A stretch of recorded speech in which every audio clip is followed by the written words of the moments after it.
Board of Adjustment public hearing for May 28th, 2024. Please stand for the Pledge of Allegiance.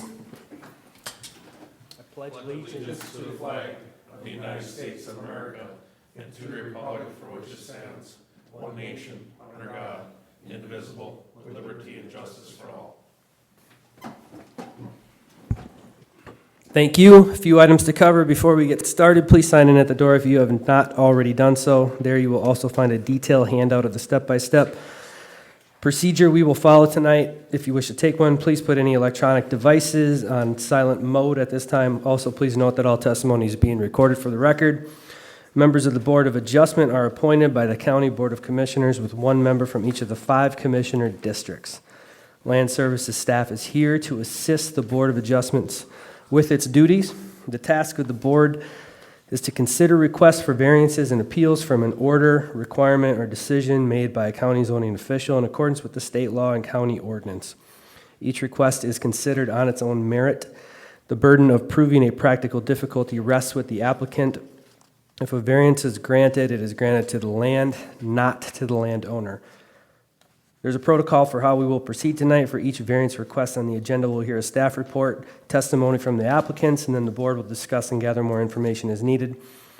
Next, I'll ask if there's anyone in the audience wishing to speak to the request. I'll ask each party to come to the podium, state their name and address for the record, and give their testimony. Please be as factual as possible and direct all statements and questions to me. After all testimony is complete, I will close the public hearing portion of the process. The board will then review and discuss the case in terms of our finding of fact criteria as required by Minnesota statute and county ordinance. We'll have a series of votes, discuss whether conditions be made, and have a final motion to approve or deny the request based on those findings. After this final vote on your request, you may leave if you wish.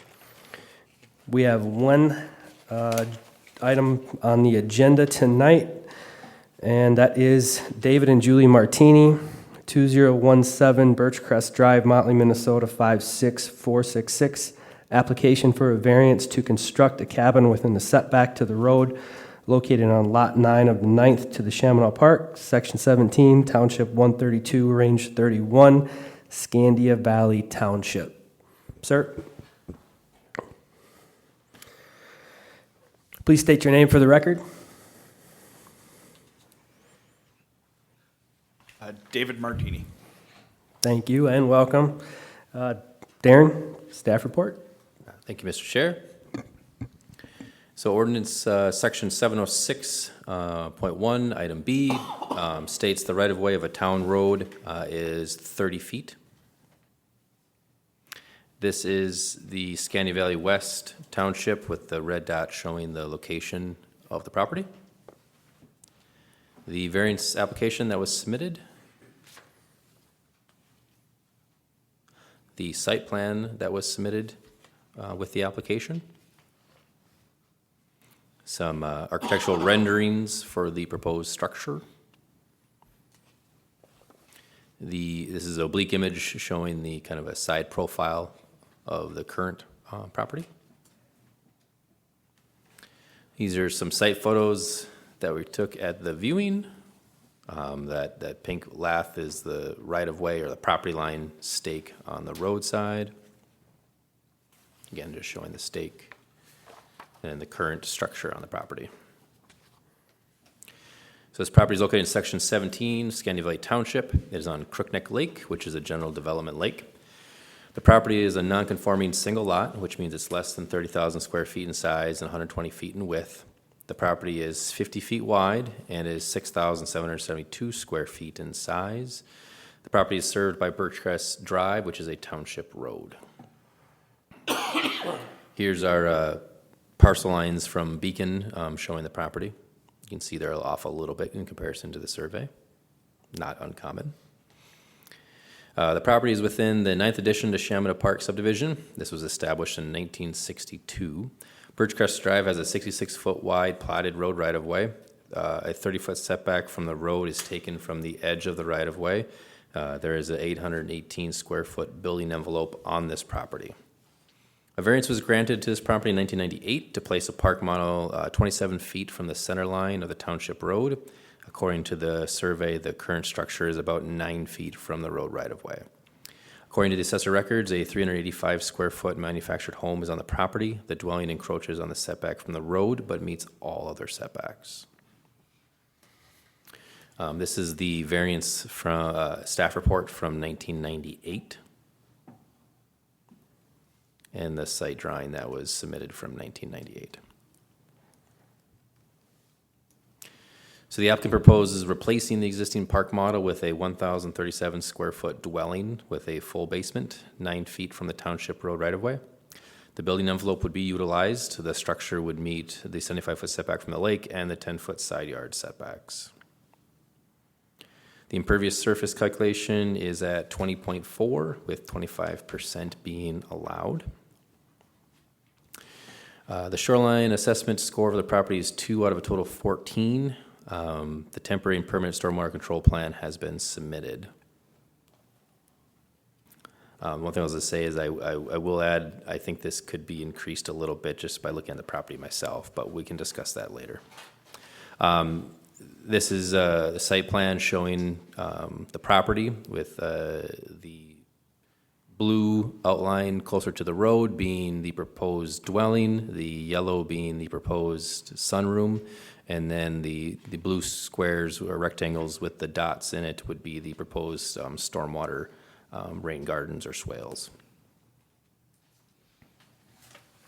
This kind of puts that same concept on a side profile, showing the rain garden or swale in front of the current cabin, or the lakeside. Applicable comprehensive plan goals, natural resource and open spaces, goal C2, and then shoreline development D1. Again, I won't read through these since they're in your staff report, but we can certainly discuss them if you wish. Water plan goals, surface water goals, objectives B, and then land use goal, objective B and D. 118 notices were sent out.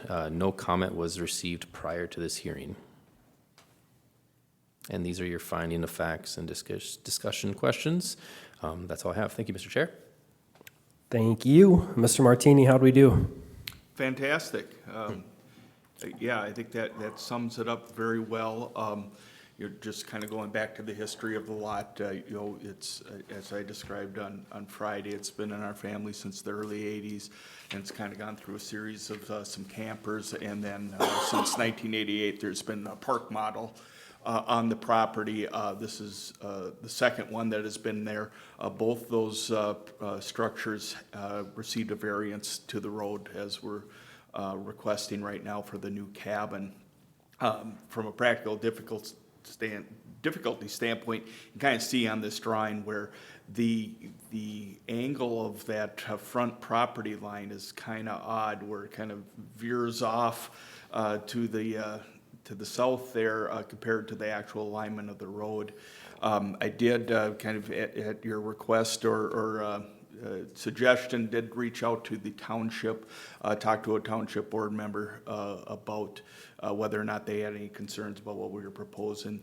What I was told is unless we're physically impacting the right-of-way or doing something that would change the parking or their ability to store snow during the winter, they have no issues with what's being proposed. And again, given the location of the proposed cabin, it's same parking configuration with the little gravel driveway in front of the structure there, and again, no impact or nothing going closer to the road than currently exists that would prohibit the normal operations from a snow removal standpoint. We'll just comment on, one of the things that we tried to incorporate in here based on our initial meeting was trying to add some of that stormwater management in there. As you saw when you visited the site, have that hill in front of the proposed cabin. So the idea would be try to provide some terracing in there where we can grab some stormwater and provide a little bit of volume and reduction and some treatment there. You had mentioned the score of the sheet. I went through that, took my best guess at it, or wasn't exactly sure how to interpret that. So I try to be conservative on the side of not overstating what exists from a natural environment there as far as how the lot is currently put together. But again, trying to be responsible and add some of those elements there. Down kind of on the southeast corner of the lot there, I kind of just highlight an area that I guess we consider a little bit more natural, kind of buffers us from our neighbors, and really don't do anything from the standpoint of trying to maintain that area along the lot line there. But I think otherwise, I think we've covered the main points, but be happy to answer any questions you have. Perfect, thank you. Just for the record, note, it sounds like Brent, George, Marv, Clint, that was you out there? Yep. On Friday, I was snooping around on Thursday for a few minutes the day before. So I'm going to move on and open this up to the board for comment questions. Mr. Chair, Yes. with Darren's recommendations for about with the gardens and all, do we have to put that as a condition, or is that already adopted? I would recommend, I think a fair condition is just install appropriate stormwater or stormwater practices per application, or as submitted, or As submitted, I agree with that. Okay, just wanted to point that out there, so thank you, and thank you for also getting the township's opinion there on that, and so I have no more questions at this time. They're pretty straightforward, and obviously a very nice job filling out the application. Mr. Chair, Brent? maybe I'll refer this to Darren, just to kind of go over this shoreline assessment worksheet, because standing out there on Friday, I don't think that this should have a final score of 2. Yep. And my concern with this is if somebody else is making an application and they see that a final score of 2 was one way or the other with this board, I think that probably has a different score, and I'd just like you to kind of run through it and what your thoughts are. yes. Yeah, certainly why I made my comment earlier is, yeah, I think it could be increased with ground cover and tree cover just as is. And then obviously with the incorporation of some more plantings with this plan, it's going to even only increase it even more. So yes, you could probably add another 2 just in ground cover and probably another 3 to 5 in tree cover, I would say, and be accurate just by my site visit than what I saw. So this could easily be another, yeah, easily could be a lot higher. I think that's a fair, like as the applicant said, he was being conservative, and I certainly appreciate that because we see it the other way a lot. Yeah, I didn't want to overstate it. I wasn't sure exactly how you Yep. viewed this, so I wanted to. Yep. So I do think that is a very fair assessment, though, based off of what I saw. So could be certainly higher. And like I said, and then the applicant, including doing more planting, only is going to raise that even more. So even if it was that low, it's only going to be increased, assuming if this is approved and it's conditioned to be planted and done the way as submitted, it will only increase it more. So. Mr. Chair, Clint? I just wanted to, just for the record then, according to what Brent was asking for future, so it's on the record, I'm gonna take this as with the additions of him putting in the water gardens, and if we would rescore this, I'm looking at this whole application and it's probably about a 12. Okay, so I just want that on the record, that if somebody ever watches that and they see that and it's a 2, I truly believe that being out there, site visit, the extra things he's gonna do, the trees and stuff, very minimal trees are gonna be damaged and taken out if this project goes forward. So I just wanted it for the record that I'm looking at this as probably a 12.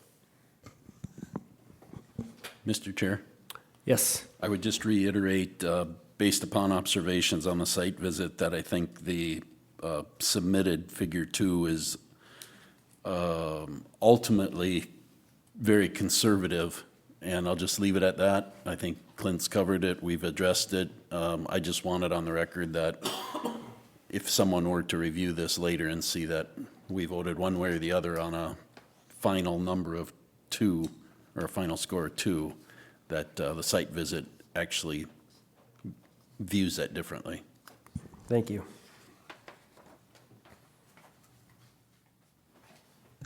Okay, Mr. Chair.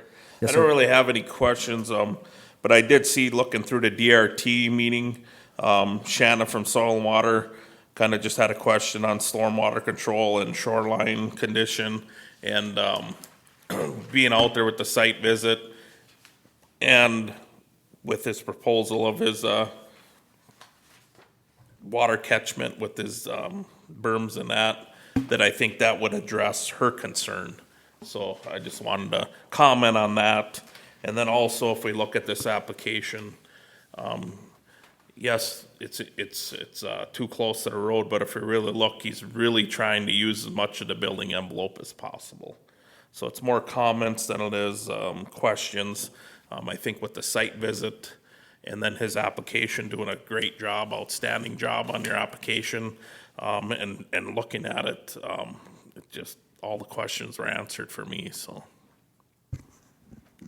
Mr. Chairman, I'll make a comment sir. also, just to kind of, a little bit more on what Clint said. So we're looking at 818 feet of building envelope there, and it's only going up to 1,037 square feet of building, and with only 20.4% impervious surface. I think we're being very good stewards of that lot, as good as we can be. He meets all the setbacks, except for the one on the road. And the road is on the far side of the right-of-way, which that's the way it is sometimes in a township road. Thank you. Thank you.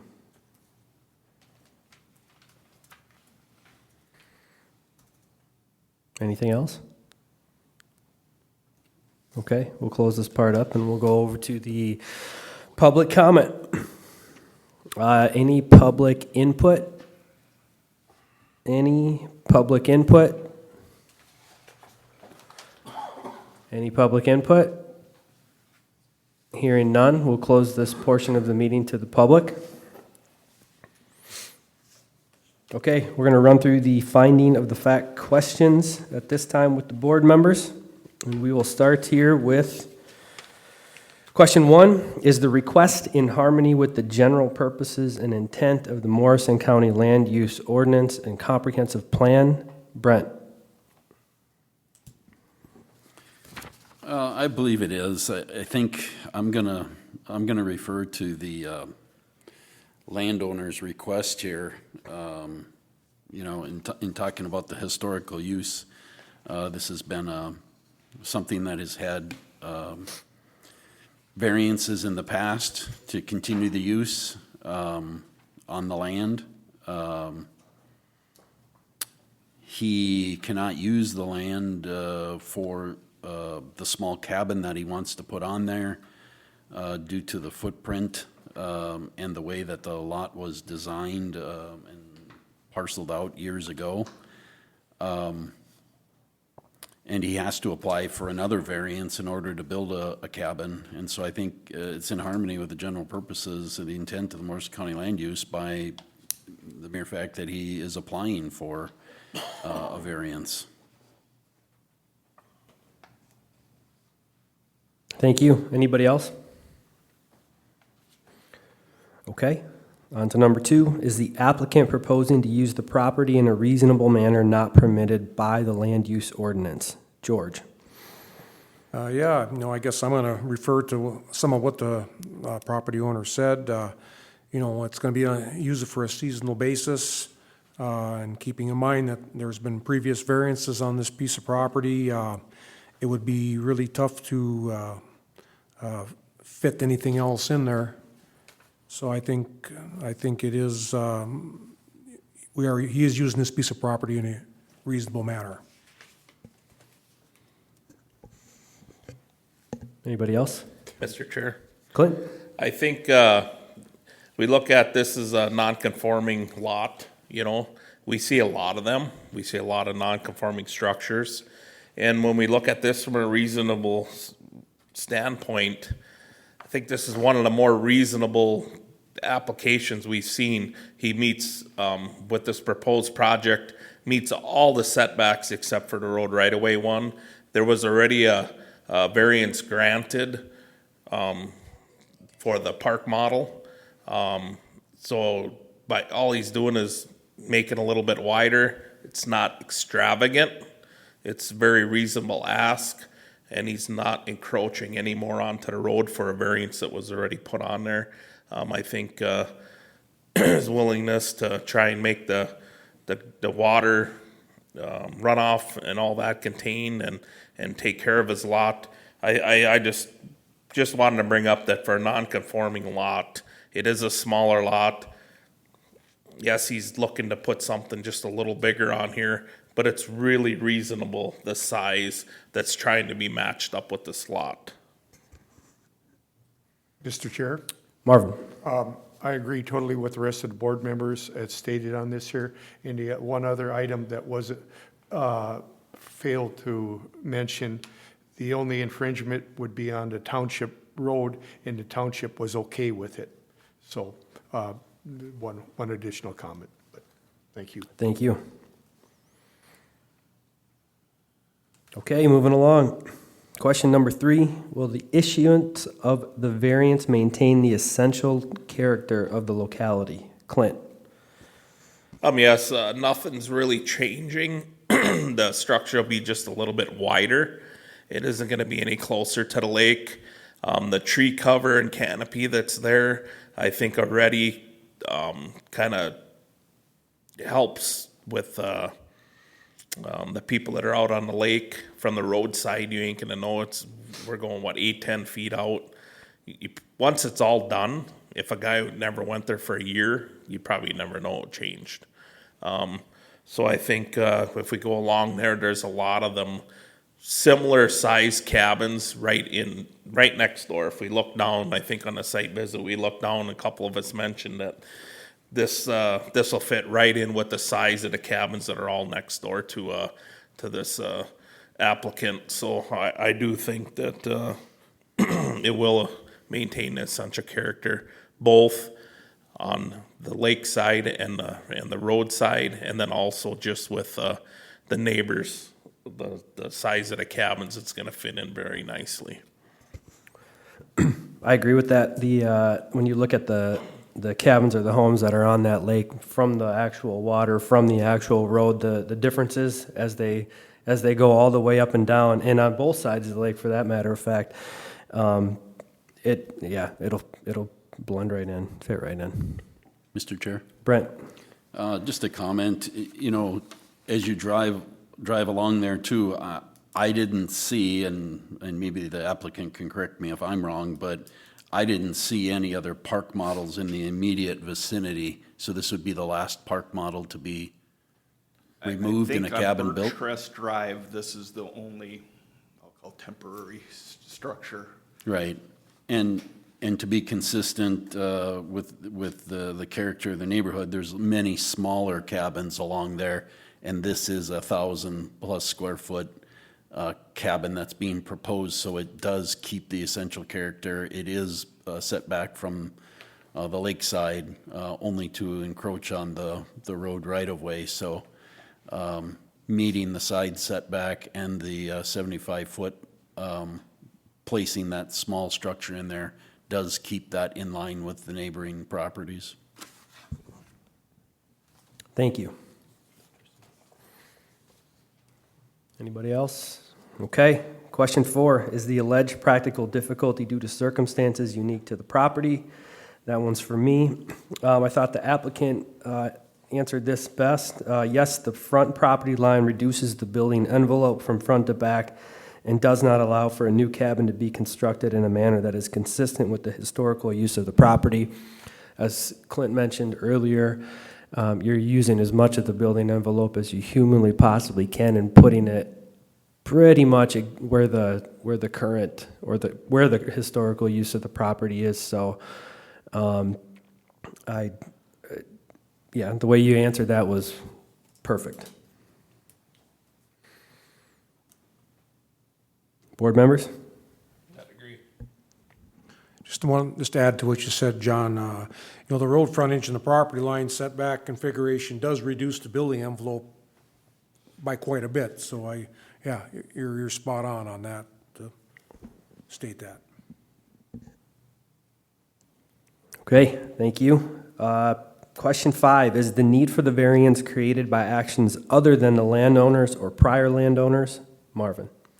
Yes, and as the configuration of the lot was created at the time of plotting there, and here, the previous ones were using the same thing. These lots were not set out where we liked 150 foot, or 120 feet, 30,000 square feet, and anyhow, it was just the front yard, the way it was set, and the angles that were put in there, as the previous two variants were approved the same way. Thank you, Marv.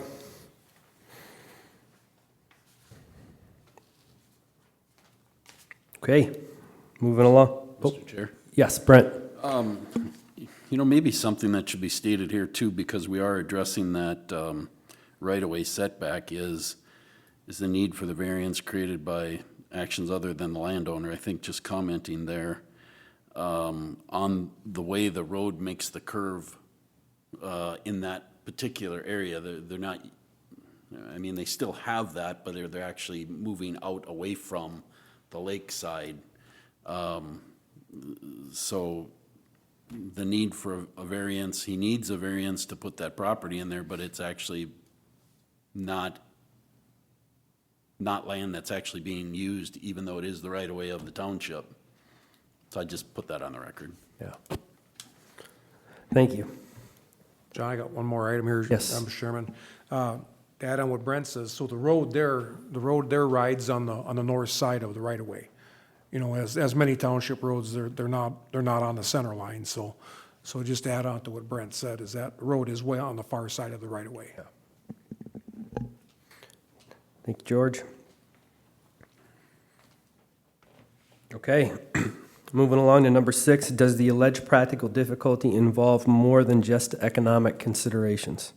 Brent? Yes, he's utilizing what building envelope is there, and he needs to encroach on that road right away.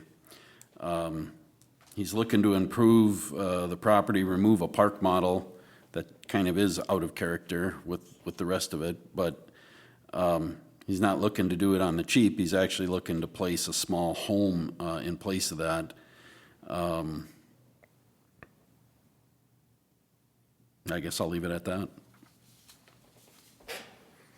Mr. Chair, Clint? I don't know if this is the right spot to say it, but I wanted it on the record that when we look at this, it's a non-conforming lot, okay? And we're always worried about expansion and doing all these things on non-conforming structures and non-conforming lots. And it comes up almost every meeting we have when we have this type of application. And in this instant, when we look at it, yes, the structure is going to be a little bit bigger, so we could say it is maybe a little bit of an expansion, but not as far as when we doing a lot of talk lately about expansion of use by putting this proposed structure on here. I don't think it's going to change the use very much at all. Maybe a little bit, but not much. So I think they just want something that's more of a permanent structure. I think by what he's already got in place with his, what we'll put as a condition for the stormwater control that he's gonna do and all this, I think it's an improvement in the property. And then the other thing you look at, this variance goes with that property forever, and we look at it, might as well do it now and get something on there. Long after you're gone, somebody might want to put a 4,000 foot square cabin on there, and it can't fit.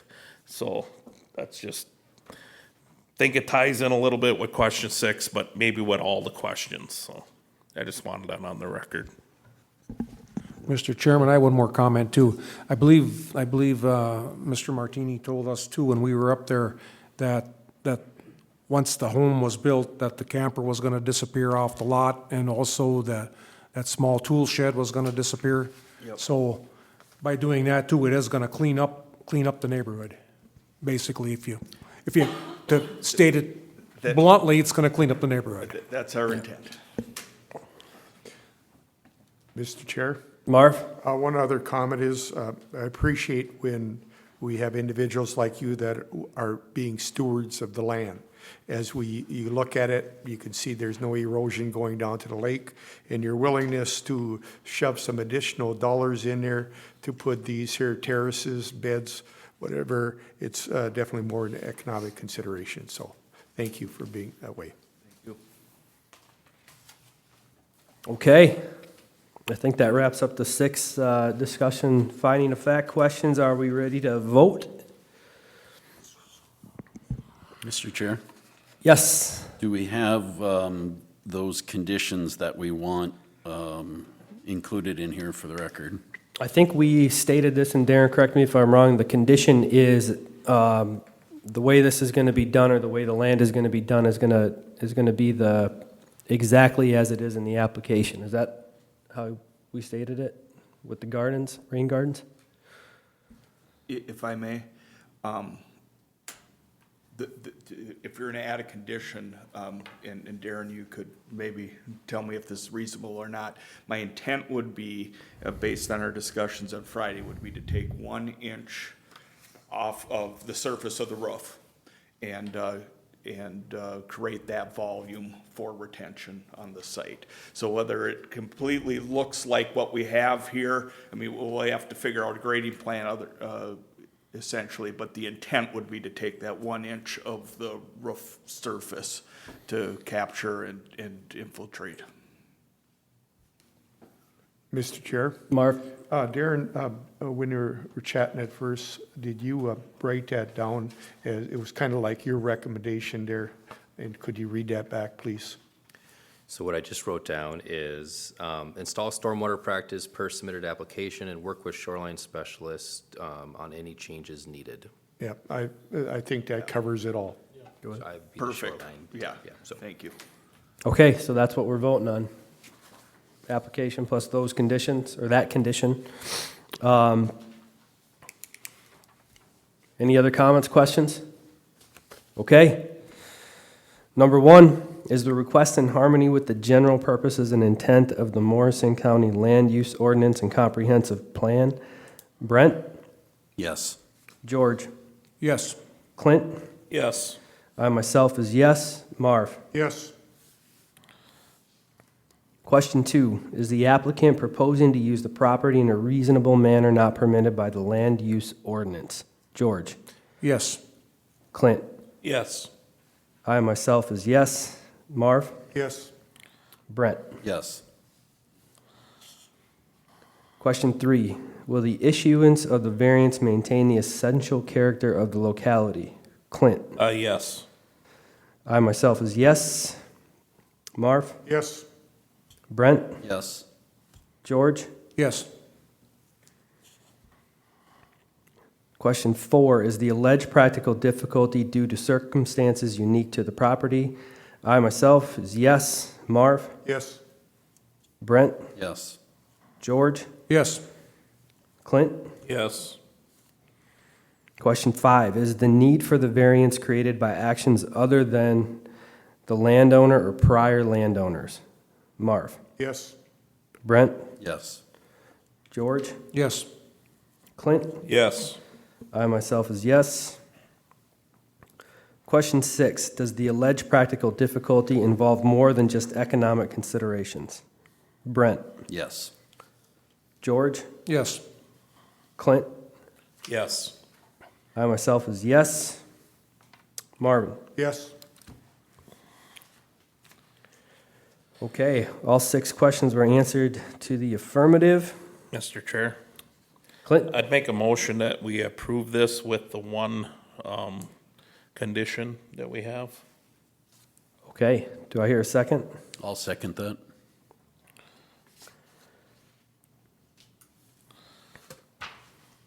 Motion was made by Clint, seconded by Brent.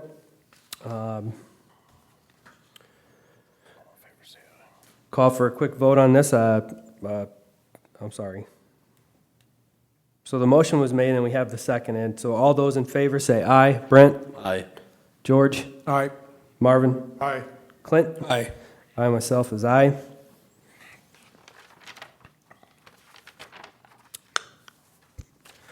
So, based on the findings and the criteria in the stated Minnesota statutes 394.27, a motion was made by Clint, seconded by Brent to approve the requested variance. Staff will work with you on your options. And thank you very much. Thank you. Variance approved. Nice application. Thank you. Yeah, very nice application, actually. Makes our job easier. We're excited. We're excited about the project, so thank you. I have to drive home. Yeah, Thank you. you guys have a great night. You too. All right. Back to the agenda. Mr. Chair, I make a motion, we approve the minutes. Seconded? I'll second that. All right, motion was made and seconded to approve the minutes. Any new business? Got to vote on it yet. Say, Oh, sorry. Vote on that. say all in favor, aye. All in favor say aye. Aye. Aye. Aye. Aye. Aye. Minutes approved. Any new business? Nope. Old business? Mr. Chair, I'd like to make a motion to adjourn. I'll second that. Okay, motion made and seconded. All in favor? Aye. Aye. Aye. Aye. Aye. Motion carries, meeting adjourned at 7:41 PM.